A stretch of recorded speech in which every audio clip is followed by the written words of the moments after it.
Is a 1,500 calorie deficit too much for safe weight loss?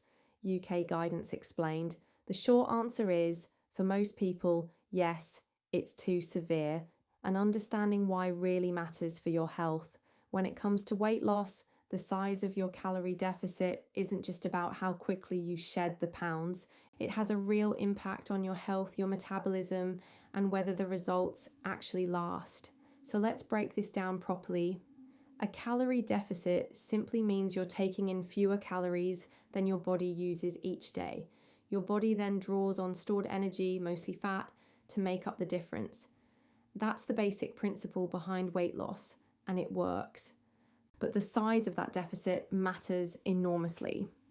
NICE guidance, that's the National Institute for Health and Care Excellence, recommends a moderate deficit of around 600 calories a day for most adults. That typically leads to gradual weight loss of around half a kilogram to 1 kilogram per week, which is considered a safe and sustainable rate. A 1,500 calorie deficit is more than double that recommendation. For many people, hitting that number would mean eating as little as 1,000 calories a day, an extremely low intake that substantially exceeds what the evidence supports. So what actually happens when you restrict calories that severely? Your body adapts. Your metabolism can slow down as it tries to conserve energy. You may start losing muscle tissue alongside fat.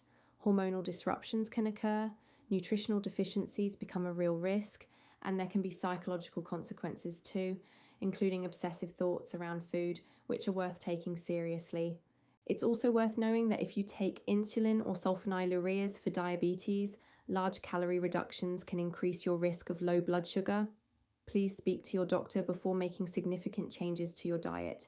Very low energy diets of 800 calories or fewer per day do exist as a clinical tool, but they should only ever be used under direct medical supervision for a maximum of around 12 weeks. They are not something to attempt independently. Now, there are some warning signs that your calorie deficit may be too severe. If you're experiencing persistent fatigue, dizziness, noticeable hair loss, menstrual irregularities, or find yourself thinking about food constantly, these are signals your body is under too much stress. Don't ignore them. Speak to your GP or a healthcare professional if any of these apply to you. If you're thinking about your own approach to weight loss, it's well worth speaking with your GP or a registered dietitian. They can help you work out what a realistic deficit looks like for your individual circumstances, because your age, health history, activity level, and any existing conditions all play a role.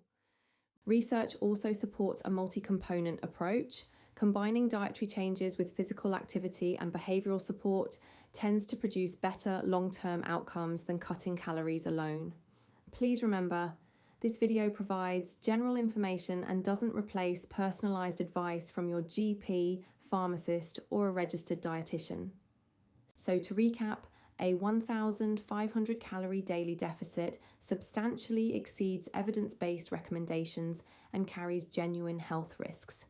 NICE guidance points to a moderate deficit of around 600 calories a day as appropriate for most adults, and sustainable weight management works best as a combination of dietary, physical activity, and behavioral support, ideally with professional guidance tailored to you. If you'd like to explore further, check out the NHS Weight Loss Plan and NICE Guideline CG 189. We'll link those in the description below, along with BEAT, the UK's eating disorder charity, if you need additional support. If this raised any questions, drop them in the comments. We'd love to hear what topics you'd like us to cover next. And if you found this helpful, please give it a like and subscribe to the Bolt Pharmacy channel for more medically informed health content.